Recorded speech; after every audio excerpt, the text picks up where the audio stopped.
Milton Lawson, it is good to be with you again. Thanks for having me on. Welcome to everyone in the Sophia audience, part of the Sophia is part of the Blogging Heads TV, Meaning of Life TV network. I am your host, Daniel Kaufman. I'm a professor of philosophy at Missouri State. I also edit and publish an online magazine called The Electric Agora. I'm here with someone who by now all of our viewers should know, since I've done a number of dialogues with him, and that is Milton Lawson. Milton, why don't you, for the two people left in the universe who don't know who you are, just give us your brief little bio and what it is you're doing.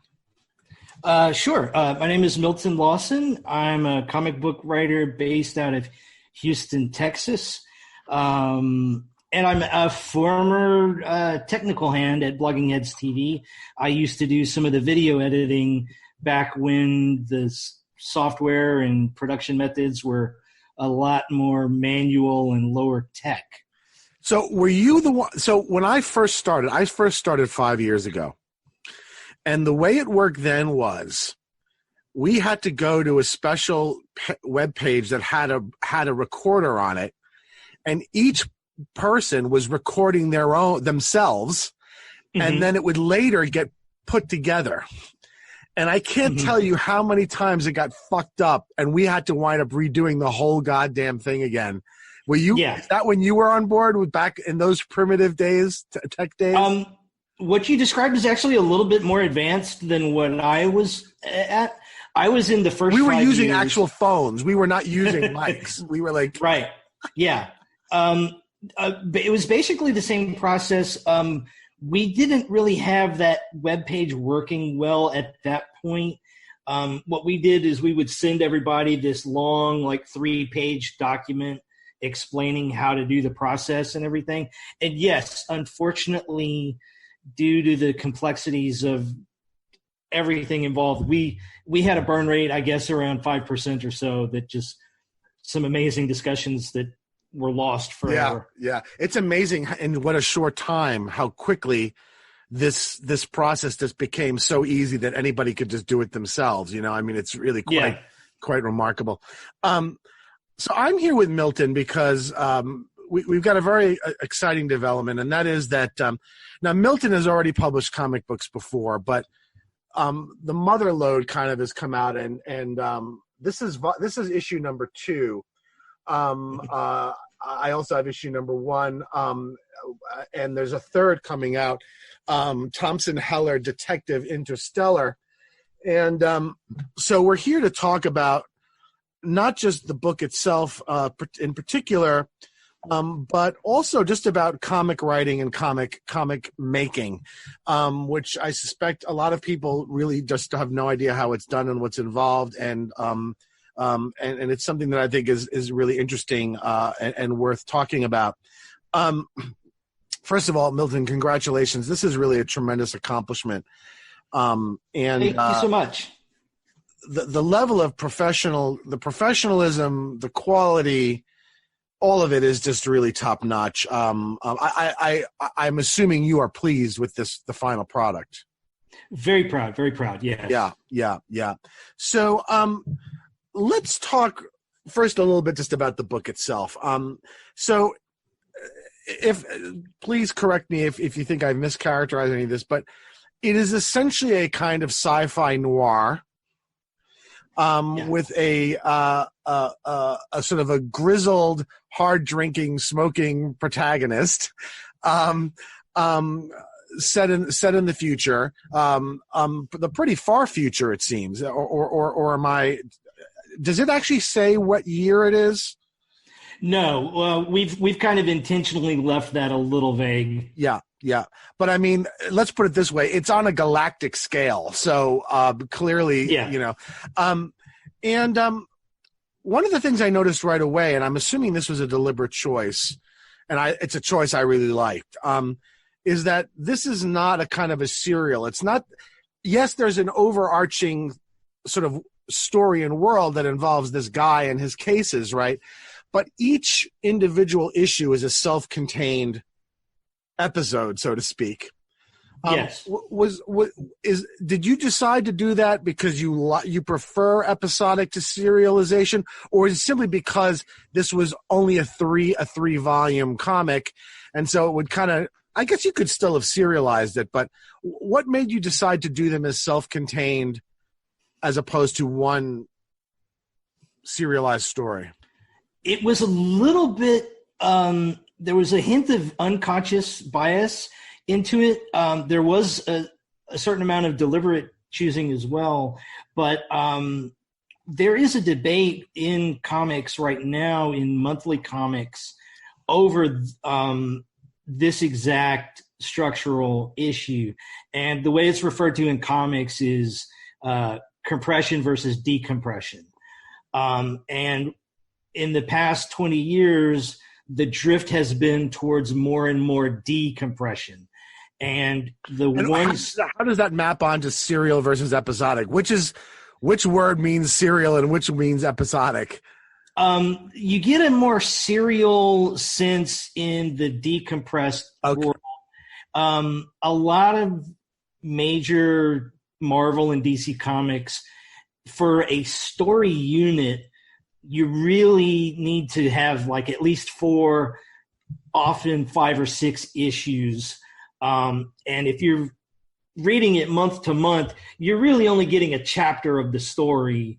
And then the story will conclude, 5 or 6 months after you started. And there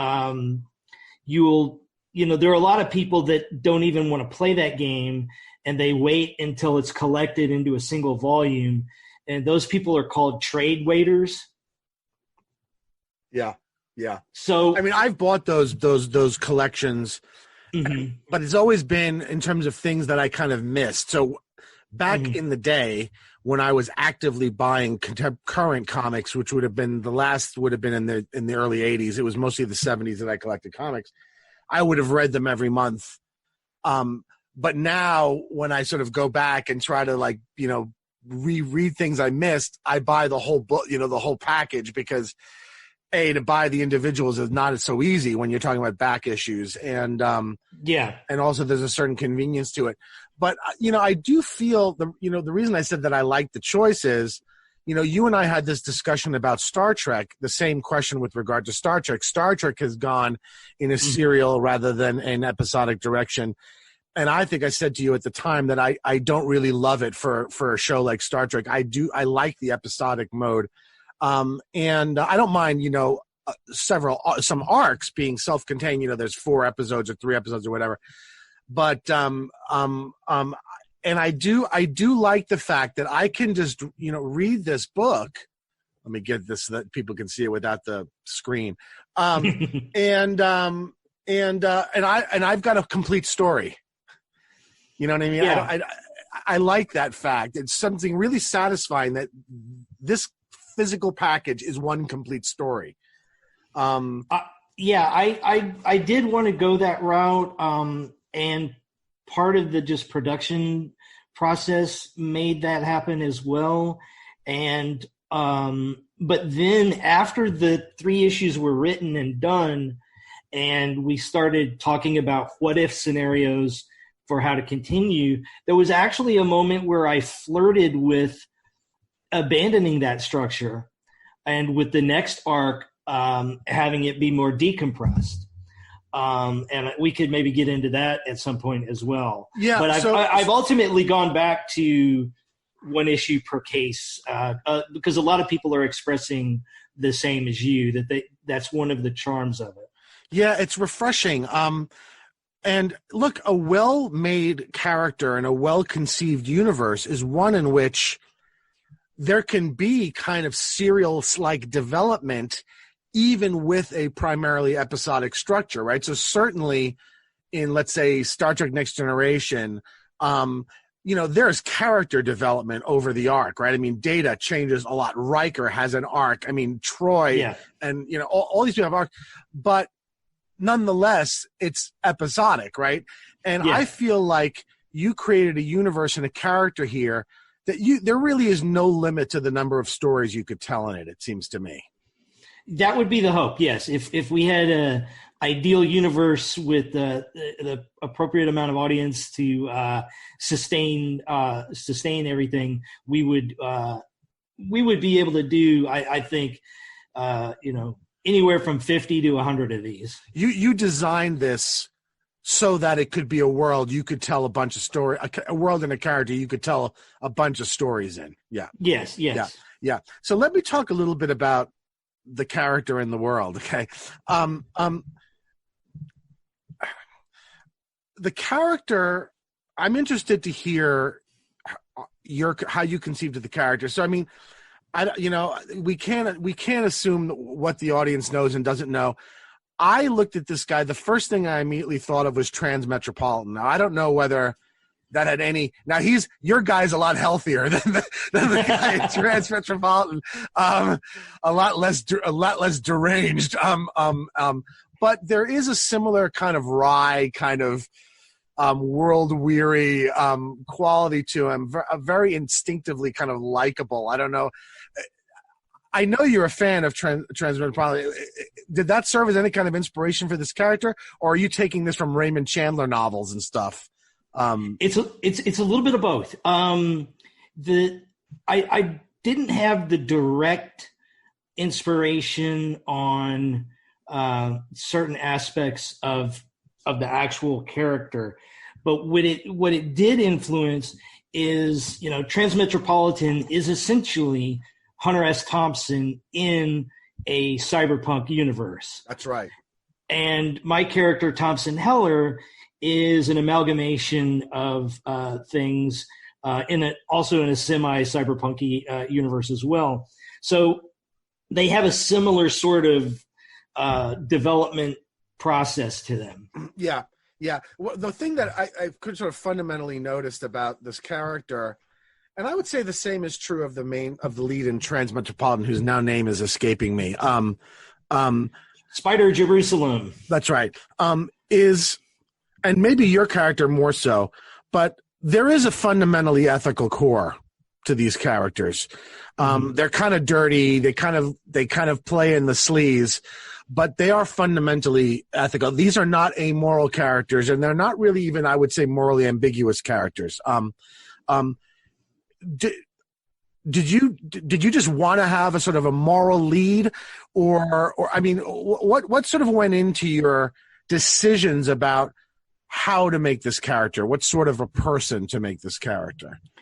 Well, it actually came out of a exercise in a workshop I was in, and the story there goes as follows. I'll even back up a little bit if you'll indulge me here. Oh, please. I want to hear about how these things are made. And so, yes, please go as far back as you want. So before this series, I tried to write two other more commercial series. All of the stuff I've done up until this point has been more independent type stuff. My first thank you. Roger Ebert and Me is one, which this I have to tell you, I adore this. I don't think I've ever read such a compact and effective love song to cinema as this. This is absolutely beautiful. Thank you so much. Thank you. And then this is the other one. This one just made me fucking weep. This was really beautiful. But yeah, you would say this is more art house stuff, right? I mean, right. Yeah. And so I do have a number of more commercial quote unquote ideas. And I wrote two of them, and they were absolutely abysmal. This is not like false modesty or anything. They sucked. They were even worse than sucked. They were fundamentally just beyond jumbled. It didn't use the medium right.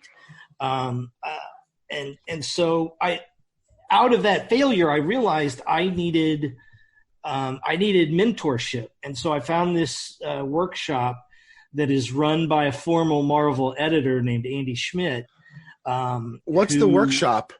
It's called Comics Experience. Okay, so that's one of the names that's on this. And yes. Is it the publisher? It's not the publisher, though, is it? They are actually a co-publisher with the other publisher in the line of books. Okay, so go on. So this ex-Marvel people are running a workshop to help cultivate the next generations of comic writers. Right. Okay. And they also help artists and other comic aspects. Creators, let's say that. Okay. Yeah. Go on. So one of the things they did is they would have these monthly challenges. And there was a monthly challenge called the quote-unquote borrowed character challenge. And the borrowed character refers to a character creating technique for people who are slaving away on like a big corporate project, and they have a lot of things that they're working on, and they're stuck. They're out of ideas, and they need to create a character, and they don't have time to really noodle on it. They just need something right away. And this technique that has been developed is called the borrowed character. And essentially what it is you take a known character, either someone in real life or another fictional character, and you remove them from their normal context and you put them in an entirely new context.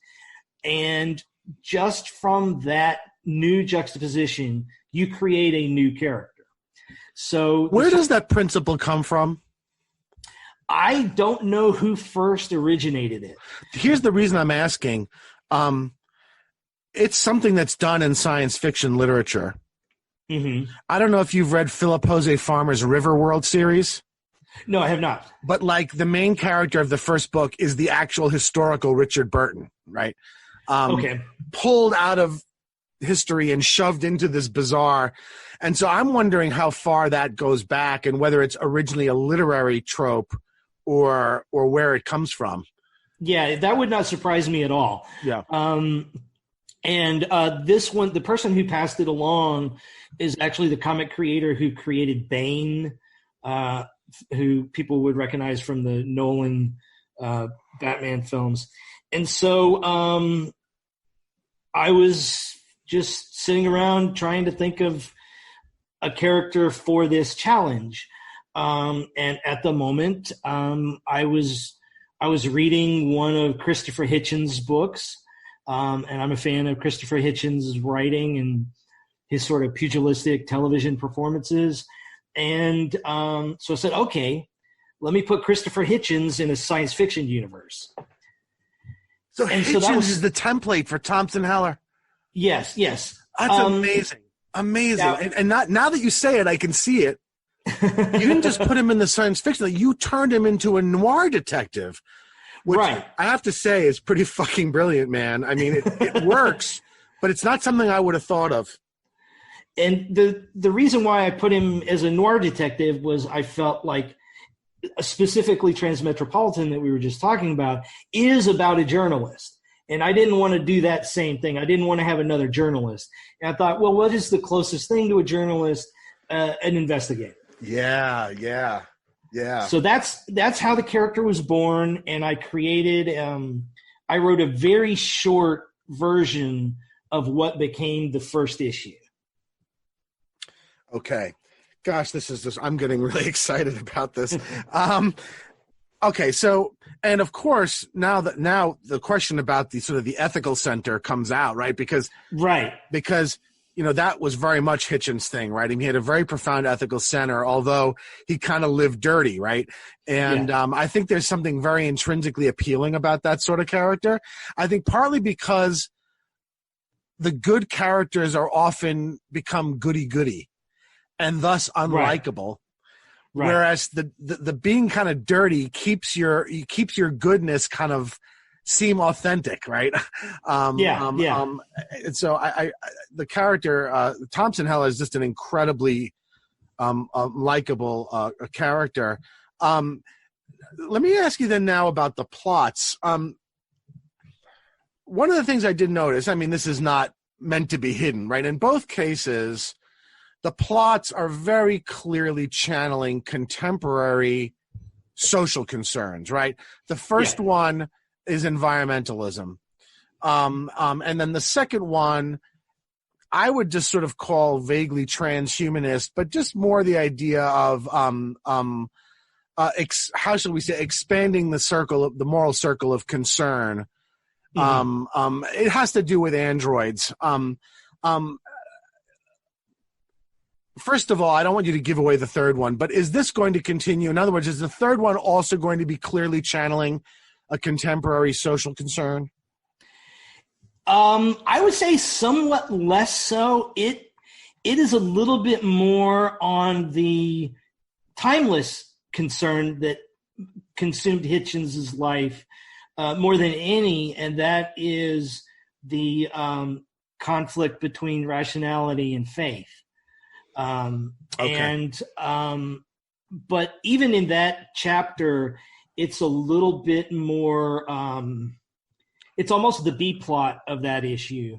And that issue, it is a contemporary concern, and it is a contemporary social concern, but it's a lot more grounded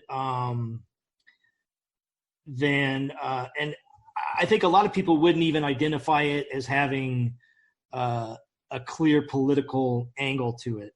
And I'm kind of dancing around it, but so I guess the question, what I was going to get at was this also one of your main sort of thematic ideas? Okay, it's like, okay, I want this character, this sort of character with a fundamentally moral center, but who kind of lives dirty and has that grit to him. Yes. I was then going to ask you, and was it also part of your idea that this is going to be stories that channel contemporary questions and issues? I mean, yeah, the one sentence description of the character often says that he specializes in cases that have a political or moral dimension to them. Yeah, and as we find out, usually doesn't get paid. Right. Yeah, and so because I thought in the second one, which has to do with robot intelligence, and takes place in a universe in which robots are fully sentient, conscious. They are unambiguously, uncontroversially persons. Okay, mm-hmm. And how that sort of plays out in a universe in which there's still. In which there's quite a bit of prejudice against them, and I thought that this was an interesting choice, and I just sort of want to pick your brains a little bit on why you decided to go this way. So it's a pretty common trope in science fiction, largely I would say identified with Philip K. Dick, right? To sort of raise these questions about artificial intelligence and life, but when Dick does it. Part of the problem is that there's still an ambiguity as to the actual personhood of the robots.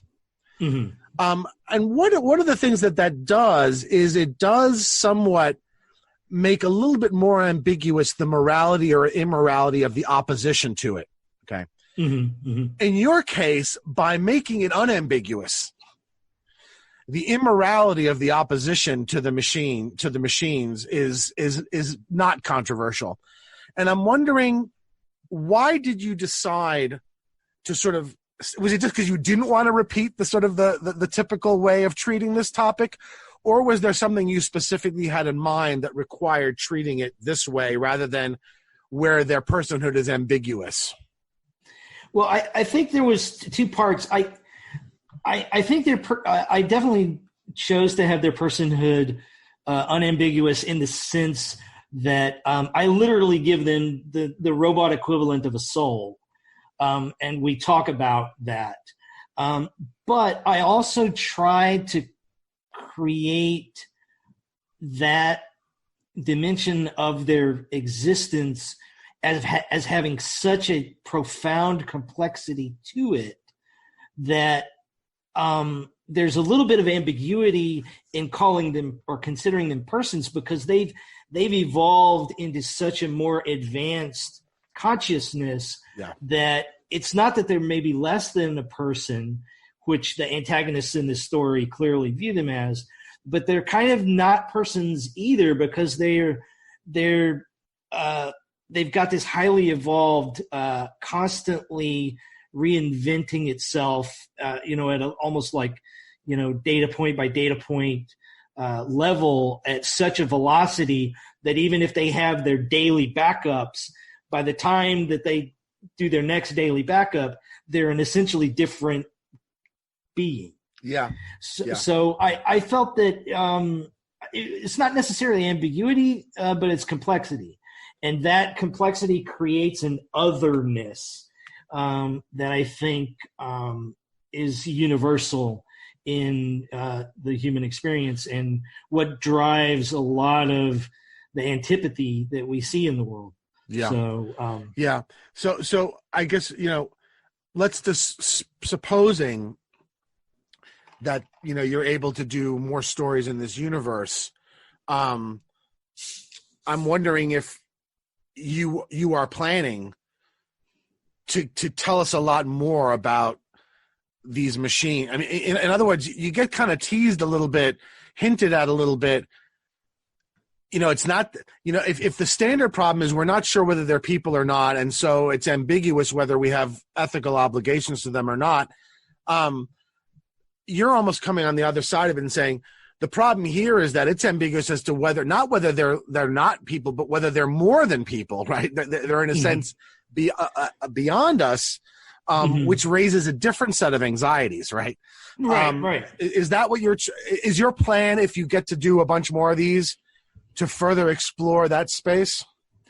Yes. One chapter in the next 3, if we get to do them, would involve a planet where it's almost kind of the inverse, and there are kind of enslaved humans who have a somewhat transhuman aspect in a technology that allows their masters to enslave them using that technology. So I'll be looking at a sort of a mirror reverse scenario. And the masters will be machines?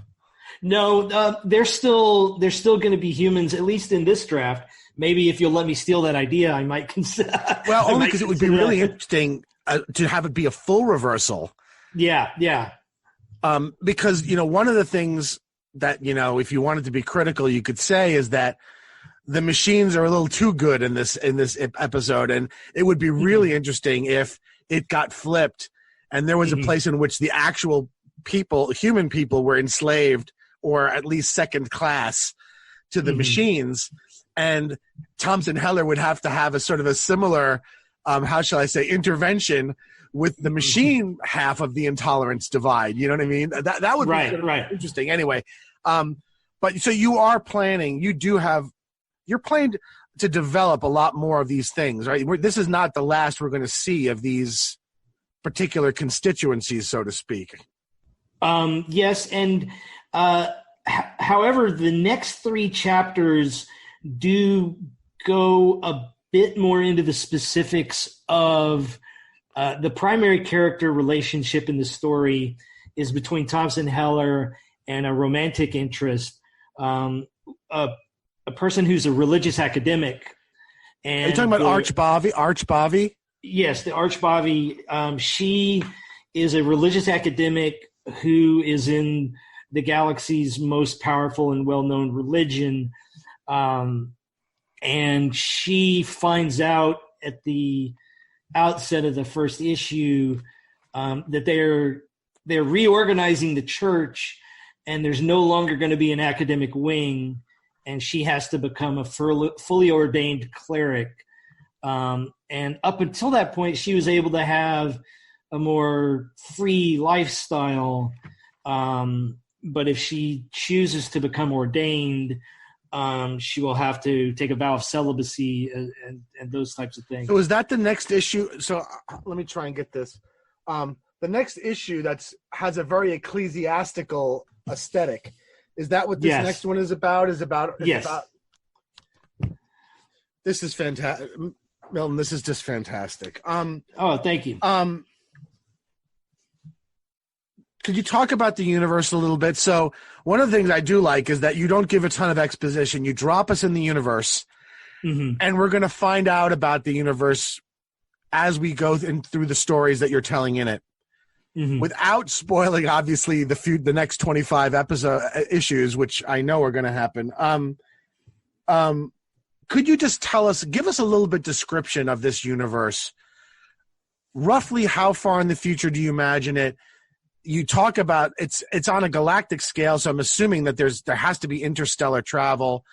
Like, how well worked out is this? I mean, are you like a Michael Straczynski, and who wrote all of Babylon 5, all 5 years of it ahead of time, and now which is why the thing is so perfectly plotted?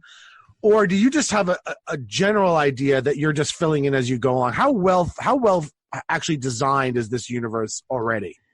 Well, I have a couple of other series that I'm working on in addition to Thompson Heller that are actually a little bit more long-term plotted out. And one of them is due to the inherent nature of that story. It's somewhat a bit more mythic and quest-like. It's still science fiction. It's not fantasy or anything like that. But there's a discrete goal and a specific number of steps. And so I have all of those steps mapped out, and it could go from 50 to 100 individual issues of comics. And I've got all of the major beats in that planned out. Whereas with Thompson Heller, one of the virtues of it, like you said, it's got both the long arc, but it's also at its heart episodic in nature. And that, I think, allows me to accordion it, to size it to whatever level we want. And the current plan, in fact, when the first 3 issues are collected, we're going to add in 3 other short stories set in the universe just to kind of add further incentive to purchase the trade collection. And after that, we're going to focus a lot on that relationship arc. And then after we do that, we can go to the back and fill in more cases that Thompson has encountered. They are definitely wide-ranging in terms of the scale of the galaxy.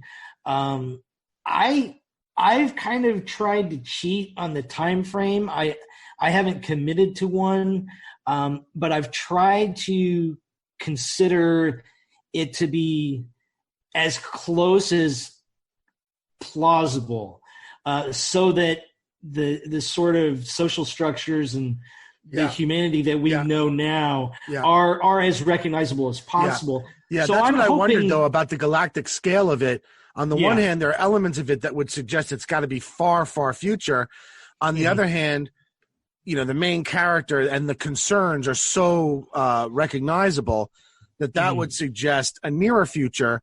And that's another thing I kind of liked about it, is that you broke the standard genre types, right? So, typically your cyberpunk is always near future. Your space opera is typically far future, and you kind of mash them together. Now, I don't see any reason why there need to be any inherent tension in that. I was just wondering how much you've actually mapped this thing out. I mean, do you have legal pads filled with races and planets and technologies and spaceships and governments and stuff? Or are you just literally, here's a pencil sketch of a world and I'm just going to fill it in as I go along? So it's kind of, in this case, it's a little bit almost random, or not necessarily random, but due to other factors. Like this version that you're seeing now, this 3-issue introduction to the character, at the moment we decided to do publishing, there was a different introductory set of issues, and that was going to be 4 issues.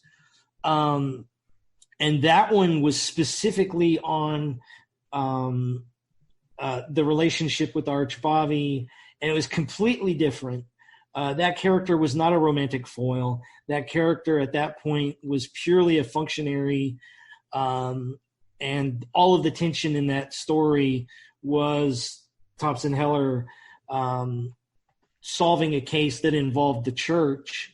And that story was originally called Four Corners of the Galaxy because it was going to be in 4 different parts of the galaxy. It was going to be 4 issues. And now what I'm planning on doing is sort of readapting that original 4 issues that had a completely different character relationship. That'll be the next thing we do, but I'm going to have to revise it heavily to go with the new character. And then other things that I've written for it, for example,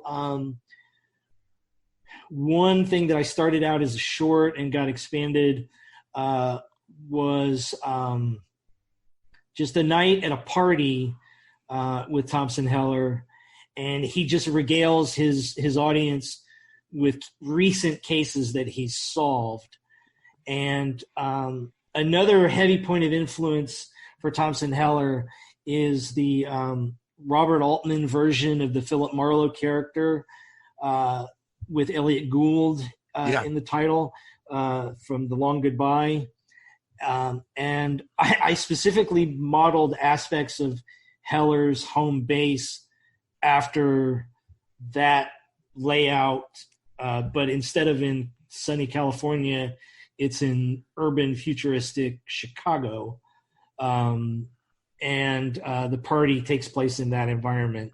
So, but those are all just sort of things that came about due to different directions that the publishing route might have taken. The journey here was quite long. Why did you switch? So can I ask, because I am interested in seeing behind the curtain into the process. So that description you just gave of that original 4-book idea that you had, or 4 installments book that you had, also sounds great. What were the considerations that caused you to change to what you ultimately wound up doing? I wish I had my wallet here so I could use it as a prop. It was 100% economic. So explain choice. how that how does economics come to bear on something like this? So choice like this, especially as a relatively unknown, first time creator, the potential audience, there are a lot of success stories and there are a lot of failures, and it's hard to predict where you're going to land in that spectrum. And in monthly comics, there is an attrition rate that every comic has, no matter whether it's one of the most successful Marvel or DC comics or whether it's an independent comic. And so once you peg issue number 1 at, we're going to estimate X number of sales, issue number 2 is going to decrease X amount, issue number 3 is going to decrease X amount, issue number 4 is going to decrease. And so the more issues that you publish the first time out, your profit margin gets closer and closer into the red the longer you go. So in order to guarantee as close as possible of either breaking even or actually turning a profit, the decision was made in this instance to go with the 3-issue story. But why the complete change of the substance? In other words, was it simply that there was no conceivable way to do what you were originally going to do in 3 installments, or were there commercial considerations having to do with the substance itself, the plot itself? In this case, it was. I mean, there may have been a little bit of a substantial element, because what we ultimately ended up going with did turn out to be more introductory. The original 4-issue arc would have been. I thank you that you complimented the fact that you just kind of get thrown into this world. That one probably would have thrown you a little bit too far into the deep end. So ultimately, the substance choice was the right one, but I really wasn't thinking about that at the time. At the time, I had two different outlines and presented both of them to the publisher. And the publisher was cool, and they said, you know what, here's what we think the numbers are going to look like. It's really up to you. We're not going to force you into A or B.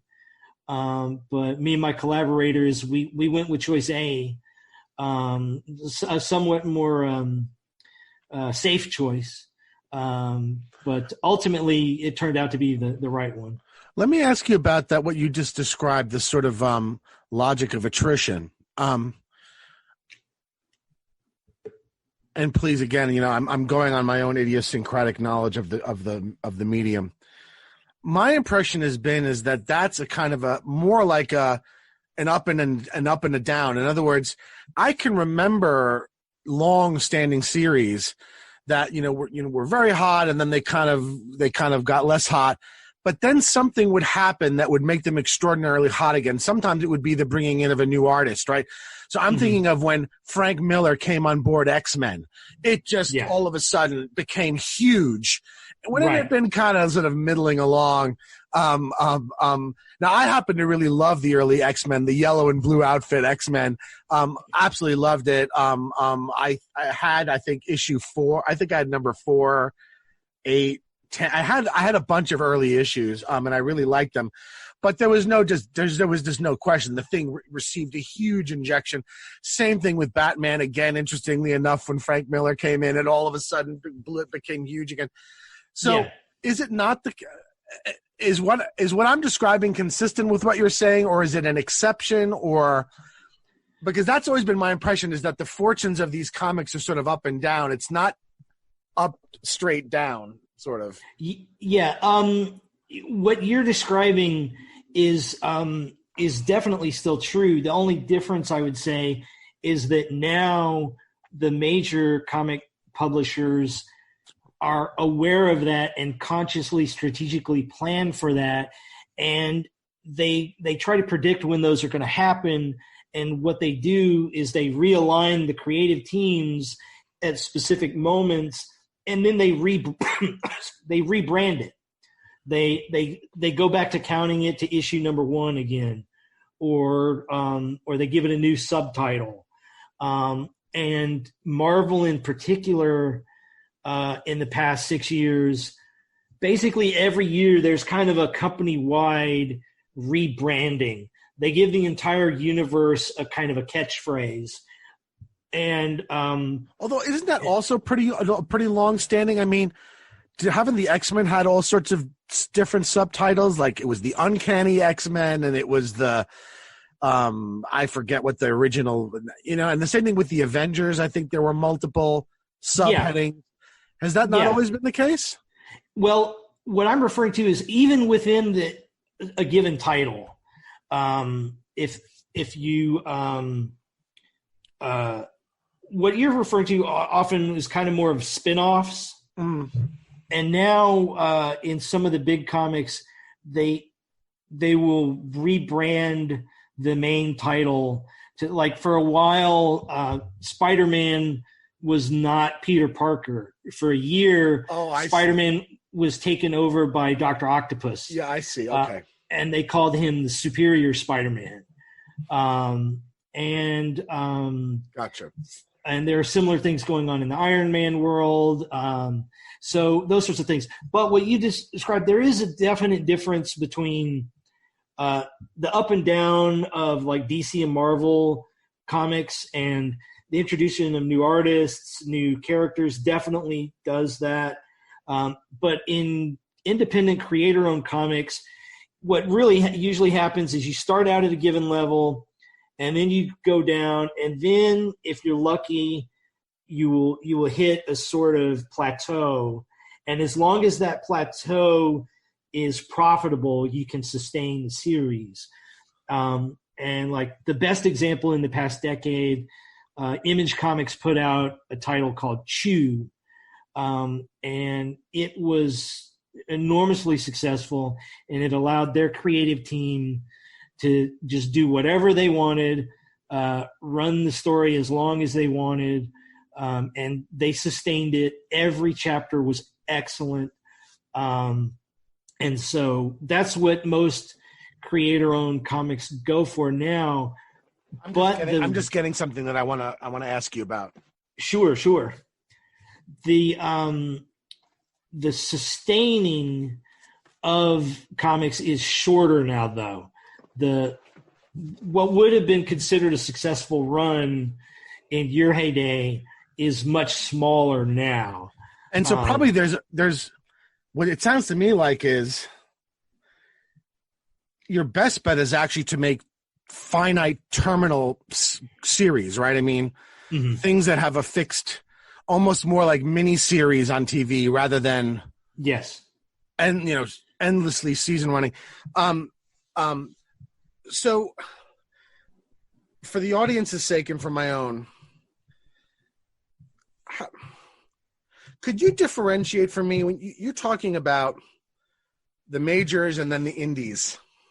Could you define those in relation to each other? Because it seems to me more and more like there's kind of a blur, right? Because is it not the case that people from the majors are now producing indies? So here's what thinking. Here's what I'm thinking of. Okay. Wait. Mark Millar. Right. Yes. Both Millar and Romita are major. Are major comic people, right? Yes. And yet this is published on a press I never heard of, right? I mean, and I'm assuming it's because Marvel didn't want to touch it, right? Probably because it had a 10-year-old murderer in it. Yes. These are, by the way, some of my favorite books. Precisely because they're so subversive. But is that line firm now, or is it just so porous that the distinction is starting to not have much of a meaning anymore? It's porous in terms of the creators. It is kind of solid in terms of the content. The big majors, they essentially own the superhero space. There are some other publishers that do superhero stuff independently. The one that's most well known is called Valiant. They've got their own superhero universe. But for the most part, the other indies focus on all the other genres: science fiction, horror, crime, romance, slice of life, anything and everything. Whereas Marvel and DC still essentially own the superhero world. But the creators, like you mentioned, often play on both sides of the fence. And actually, I may be wrong in remembering this, but I think Kick-Ass is actually technically by Marvel, but they created their own label called Icon. Yeah, Icon. So Icon is a Marvel subsidiary. Right. I see. So this was their attempt, and I think it's now defunct. It was their attempt at having a adult label for their best creators, but their best creators realized that financially they'll get a better deal going with another publisher when they do their original content. So it was a little bit of an effort to try and do something like what the major studios did with the smaller imprints that produced all those great indie films in the 90s, right? Yes. But it didn't work. But the business model just didn't work. Is that? I don't know how much of it you can attribute to that. I think they essentially got associated with just like 2 or 3 of their most high profile creators. And those guys also ended up doing some things with other publishers. And I guess they decided that the other publisher deals were better. So I think that's how that played out. So is something like Transmetropolitan, which has quite a lengthy run, right? I mean, there's a lot of them. Yeah. It sounds to me like you're going to want to say that's really fucking unusual, right? I mean, that's just rare. Yeah, like nowadays, the equivalent to that would be basically half as long. There are some exceptions, But like one of the best creators out there right now is a guy named Jonathan Hickman. He had an epic series, and it ran for just 50 issues, or not even 50, like 45 issues. Gotcha. And so, gotcha. But yeah. All right. If you don't mind, I'd like to talk a little bit about the actual creation. So first, I'd like to hear from you how you worked. And then I want to hear how it's sort of typically done. In other words, did you start from the beginning with an artist, or did you write this as a purely literary thing and then brought an artist on board to illustrate? It was choice B there. I first wrote the scripts, and the journey there was actually kind of complicated. The one part that new comic writers struggle the most with is, in my opinion, is finding artist collaborators. And there's an infinite variety of ways that relationship can go wrong. And it just so happens that Thompson Heller was originally slated to be published with a different publisher. Part of it was kind of almost like a competition, but not really a competition. There was a wave of books from new creators, and me and a handful of other creators were planning on submitting to this. And two of my peers and me, we all had the same deadline. But two of my peers, both of their artists were not able to hit the deadline. So their submission did not actually go up. We all had these grand visions of debuting together. And so what ended up happening was one of the three of us decided, you know what? I don't want to have to rely on someone else. I'm going to learn how to draw. And that person spent 4 years. That's 4 years. That's a fucking job. Jeez. Yeah. And that to draw well enough for it to pass muster in an industry. I mean, that's. Yes. And that person already had native drawing ability. They needed to learn how to draw for comics. And that person spent 4 years baby stepping. Wow. And just this year, he debuted his first online comic that he drew. One of my other friends and peers, he just, he rolled with the punches and found new collaborators, and ultimately has been successful in creating a body of work in the last 5 years. So you wrote this thing first as a purely literary project. I mean, you were intending for it to be a comic, but it was simply text first. You then submitted it to. Is that in general how the comics experience thing works? Because one of the nice things in the book itself is at the back, there's a description of how the comic experience works, and it's got it broken down into 3 steps. The first is to join the online workshop. The second is to workshop your creator-owned project, and then the third is to submit it. Do they pair writers with artists? Or do you have to go find your own artists? Like how did you, the artist that you have for this is so perfectly suited to the nature of what the writing is, that I would have thought that you two collaborated from the beginning. Was that just luck, or do they try to match people, writers with artists? It was luck. They do not pair writers with artists. And not only was it luck that was arrived at through bad luck. Because there was actually a version of this that was done by another artist. That typically what is done in most publishers, mid-level and smaller ones, is what you do is you create a pitch, and it's kind of more like a proof of concept. And what you do is you send them a text summary of the high-level overview of the entire project.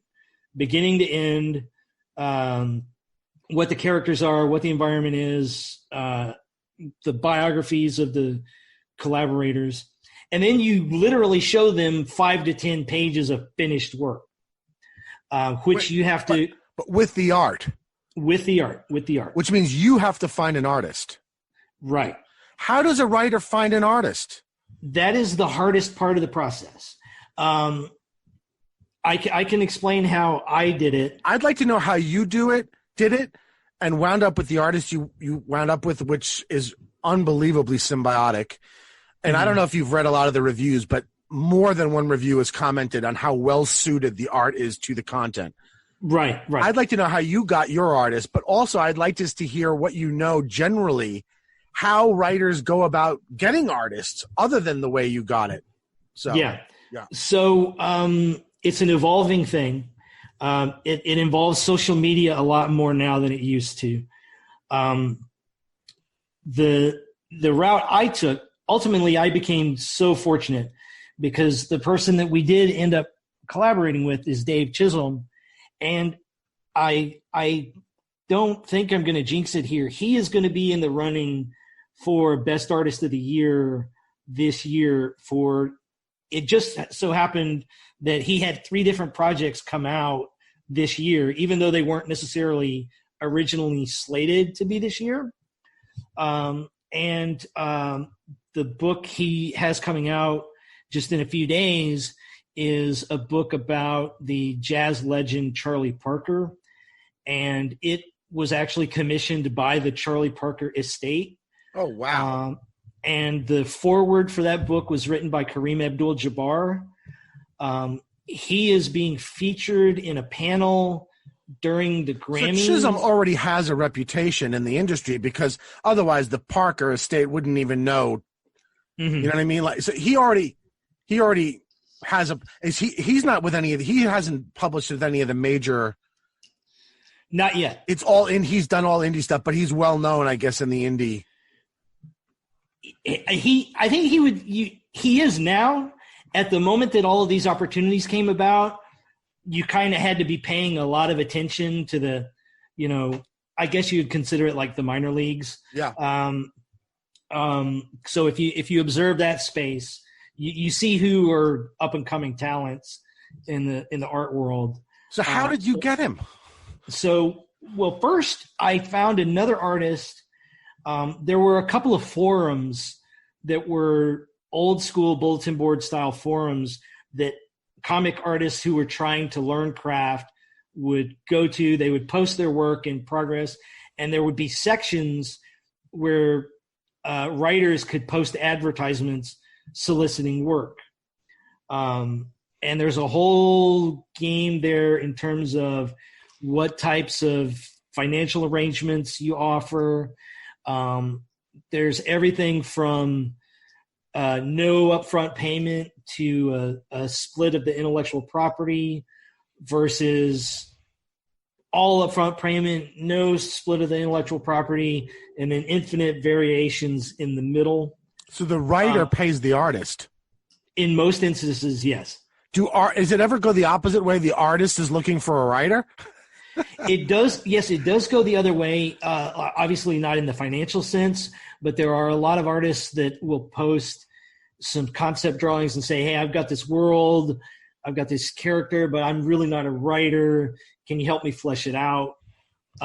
So that does happen a lot. So you were in these forums, you were fun. And so I'm taking it that the first artist you had was somebody who was still trying to learn the craft.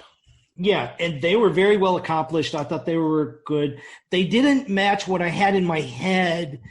Their style was a little bit more clean. I was going to say, how different was it from what we got? From this?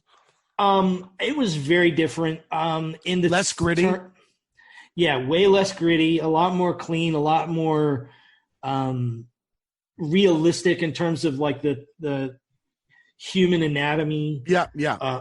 So, and that's not really what I wanted, but less stylized. Less stylized, yes, Mm-hmm. yes. Yeah, yeah. And ultimately, we actually got a publishing agreement out of the original version. So what happened? that artist went completely AWOL on me. And to this day, I don't even know if he's alive or dead.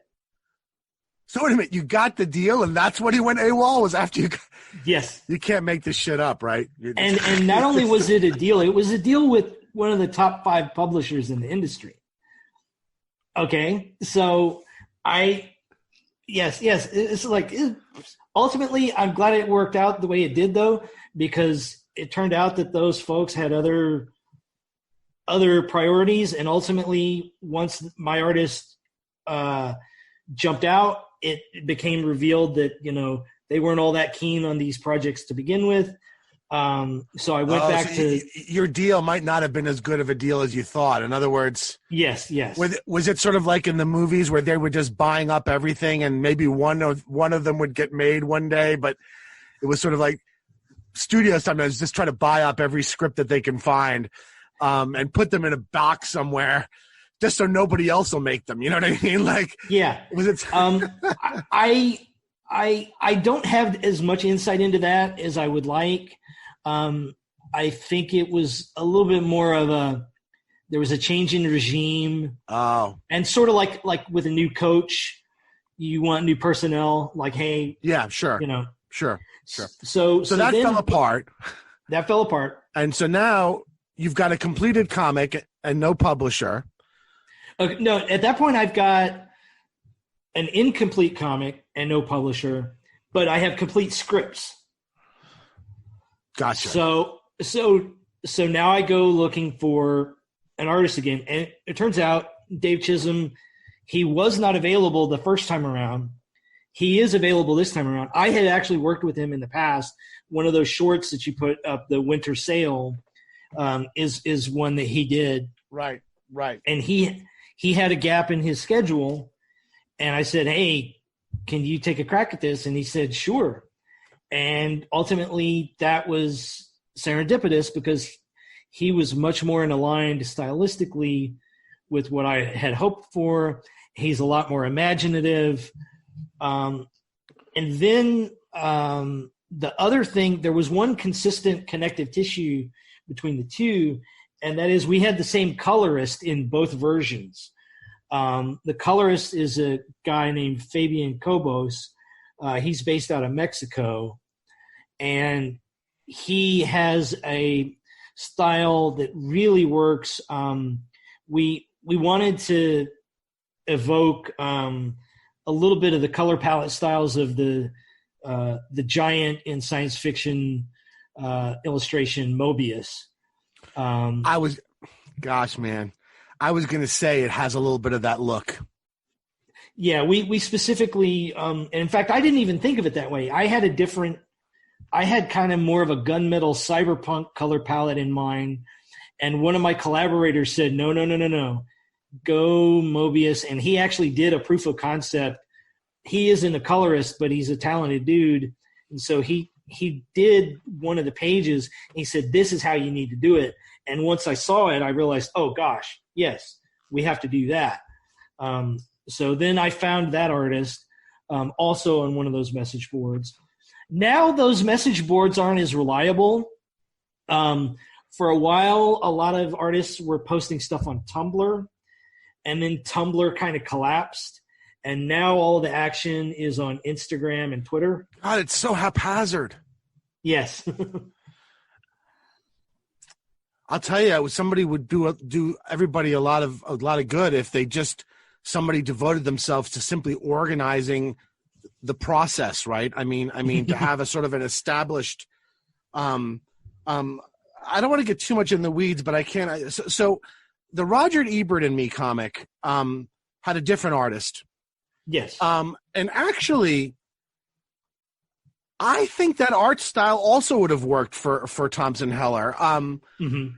Why did you not use the same artist you'd used before? I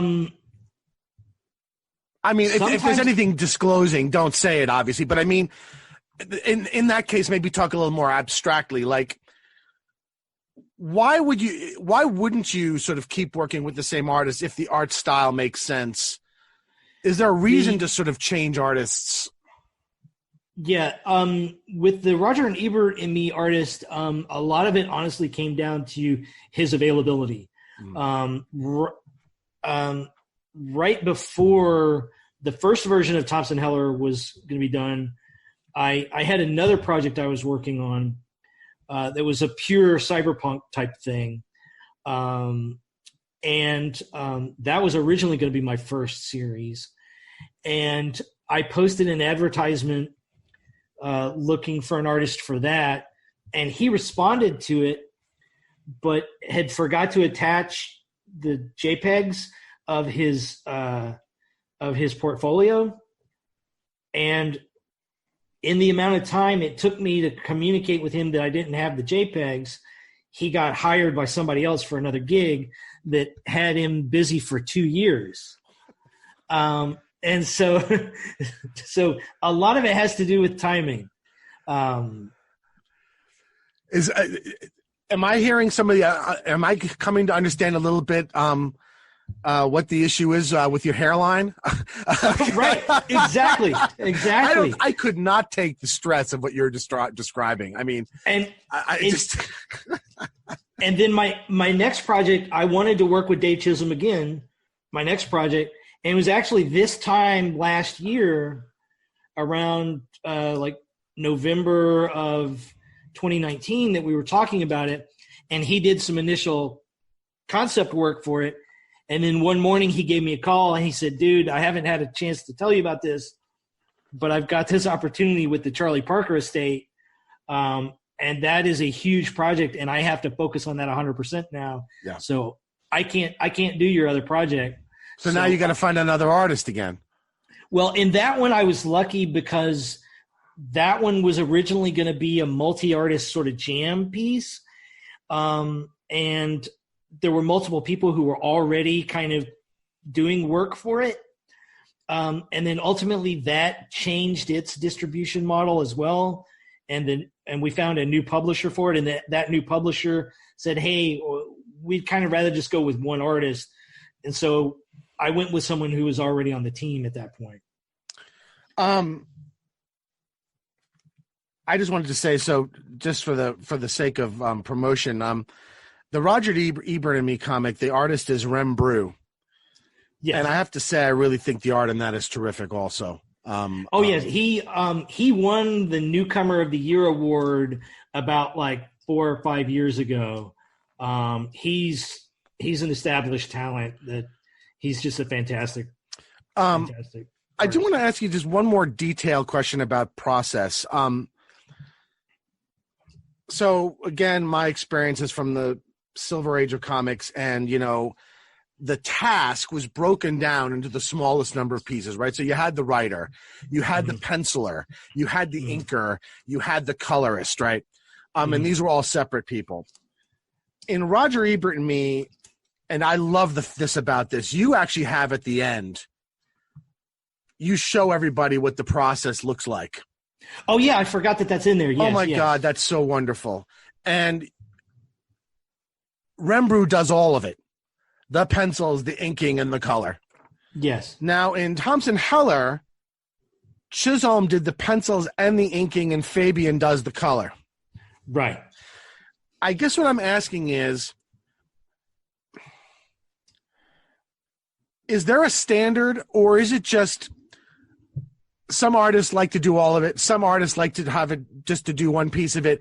Is it a matter of whether you're in the big leagues or the little leagues? Is it a matter of money? Is it a matter of, what determines whether you're going to break that process down into every individual piece with a separate person for each one, or whether one guy's going to do all of the illustrating, or whether, what determines all of that?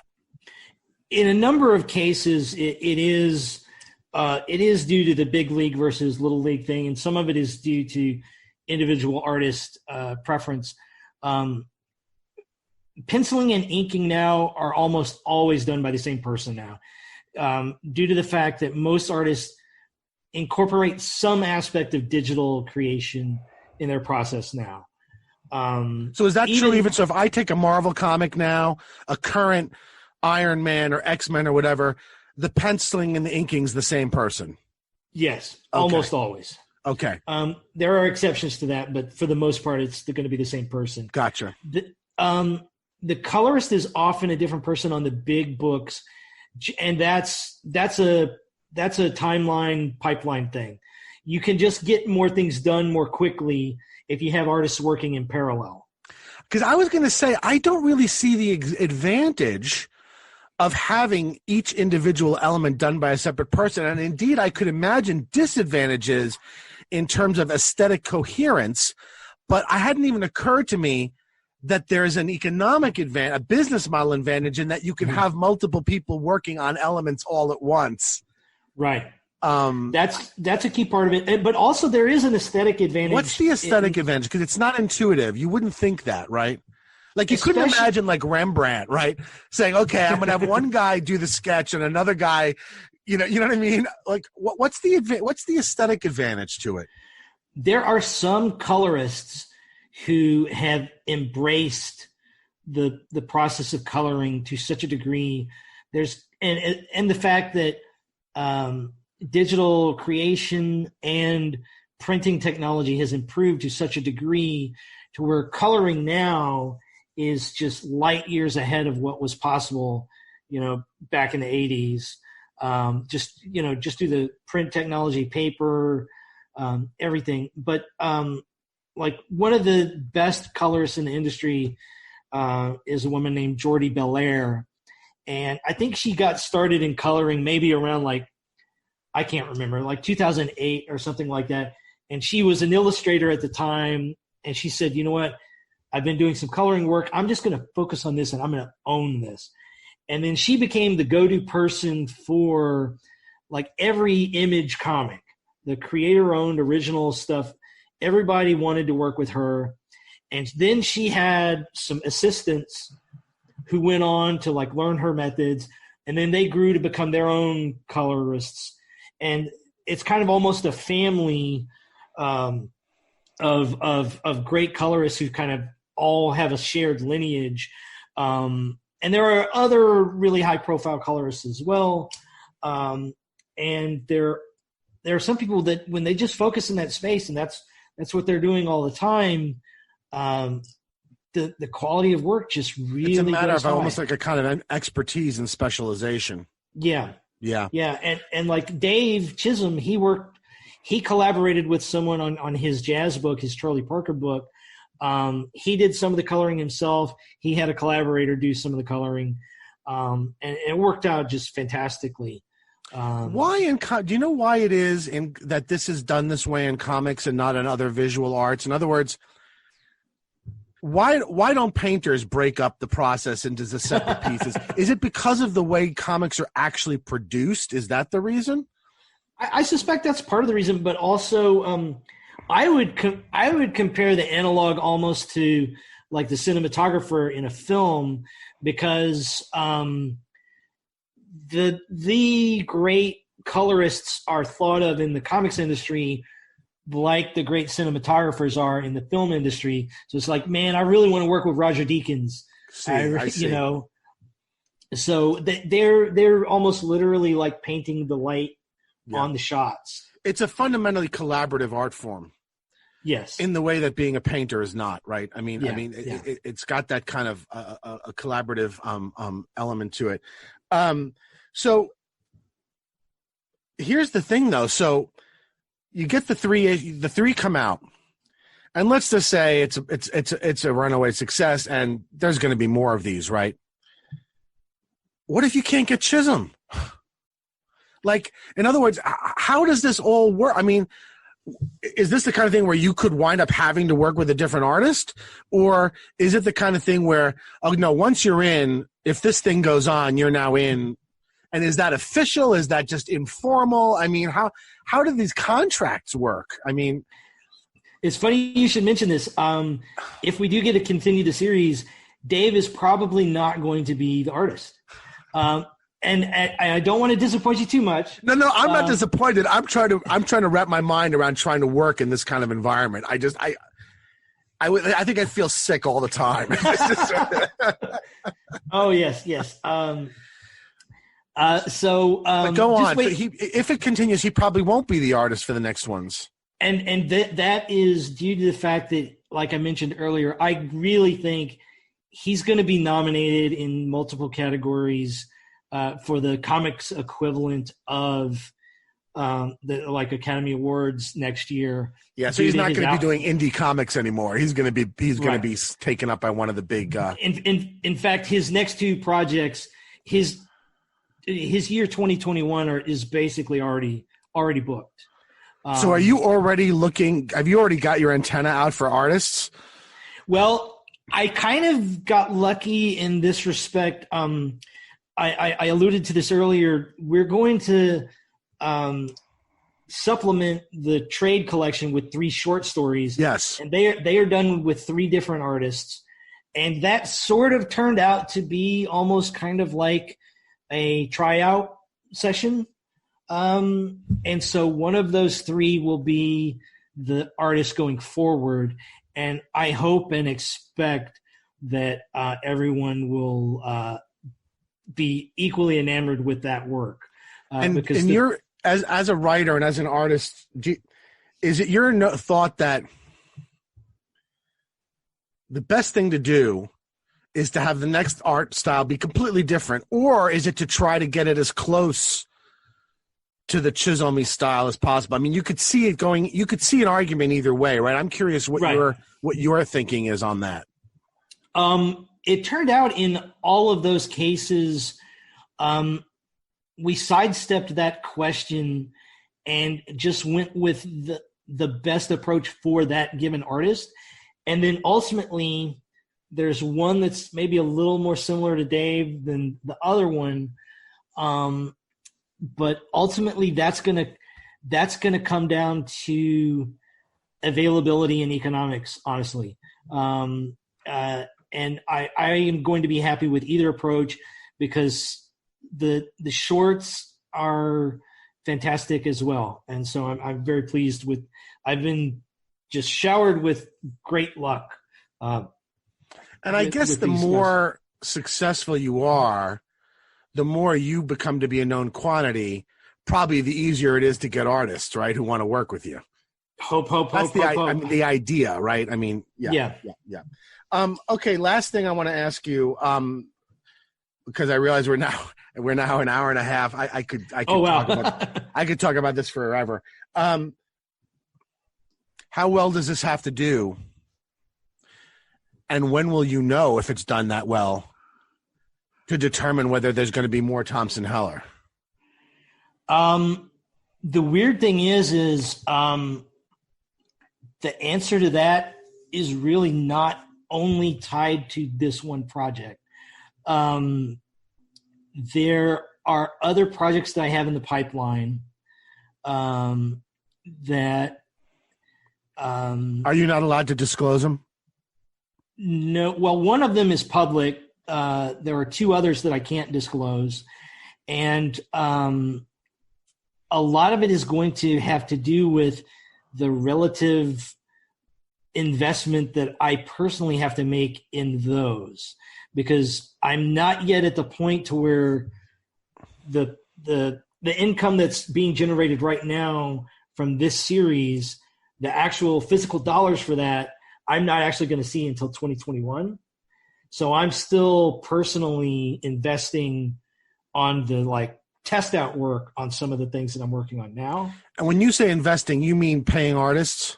Yes. So the decisions that are going to come into a lot of that are going to have a lot to do with timing. I think it's possibly more likely than not. I definitely feel like I've already got enough positive feedback and interest that there is appetite out there for more Thompson Heller. I am a little concerned that it might have a significant gap.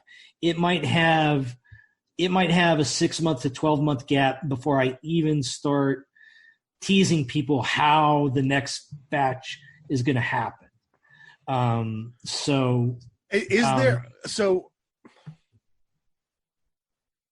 How do you find out your sales figures? How do you know how many this thing is sold? It varies from publisher to publisher. And both of the publishers I'm working with right now are very transparent, and they'll give you informal updates. You could just, talk to the people there, like, hey, how many has this sold so far? How many is this? I've been fortunate in that the initial batch of orders for the second issue initially came in at a specific number, and then it increased based on the feedback of the first one. They wanted a little bit more than they originally wanted for issue 2. So that's a really good sign. My local vintage stock had it in stock. They had obviously ordered it. Now I'm friends with the manager, and he told me that each individual vintage stock, their managers decide what they're going to. It's not a corporate decision. I guess probably, they all carry Superman or whatever, but right. And so apparently, vintage stock's a major chain. Apparently it was well enough known that this guy decided to order it. Right. But I'm assuming that there are probably more sales that are just for the electronic versions, right, than the physical versions? At this point, no. I think the physical versions is still where the majority of the sales happen. Interesting. Is that true in general for comics, or is that just true about this one?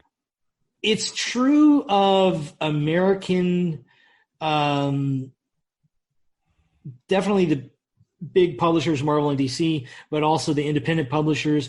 Where I think the line starts to get blurry is there are other things that are inherently digital. Like there's an entire platform out there called Webtoons. And one of my friends that I was referring to earlier who decided to learn how to draw, his first work is on Webtoons, which is geared mostly to phones and tablets. Things are formatted for that small, And they're also formatted to be vertical as well. Yeah. And they have a huge audience. And the game there is once you reach a certain threshold, you become part of their premium offerings, and you start to get revenue from that. So it's a completely different economic model. The scale is different. And manga is a completely different thing. Yeah. So it kind of depends on which space you're playing in. Yeah. Well, all I can say is congratulations. I'm hopeful because it's so good that other people are going to think so, and that you're going to be able to keep going. And is your earlier stuff? If someone wants to buy this, how do they buy it? So at the moment, the only official way to buy Roger Ebert or me, well, there's a handful of different ways. It's actually collected in an anthology called Roads Not Taken, and it's an anthology that's available from the publisher Source Point Press, and you can go there. Just go to Source Point Press and search for Roads Not Taken. I guess I'll send you the link to it so you can put it up on the site. Yeah, I'd like to have links to all of it so that people who want to purchase stuff from your catalog are able to do so. And another factor in all your questions that you didn't bring up. Yeah, please. COVID is a huge impact on all of this. It's destroyed comic stores, is from what I understand. It has destroyed some comic stores. Some are doing okay. And it's completely changed the distribution model. There were already some things that were happening that were going to cause that anyway. But the fact that we can't have conventions, the other answer I was going to give is I typically go to conventions and I can sell those at conventions. And, there were no conventions this year. Yeah. That is a huge thing that is also impacting which projects I can fund going forward. Hopefully early summer next year, we're gonna be in a post-pandemic world, and those sort of things can gear up again. Yeah, can return. And I've been to comic conventions, although I think the last one I went to was probably 30 years ago. Milton, thank you so much. good luck to you. This Thank is you. really a major accomplishment, and I really loved it. And I strongly encourage everybody watching to pick these up. These are terrific. And you don't get stuff this good for this cheap. I mean, geez, this was $4, man. I wish you could. I mean, I think this should be priced higher, but I mean, there's no bar to entry on these.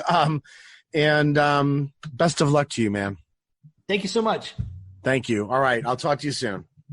Thanks. Bye-bye.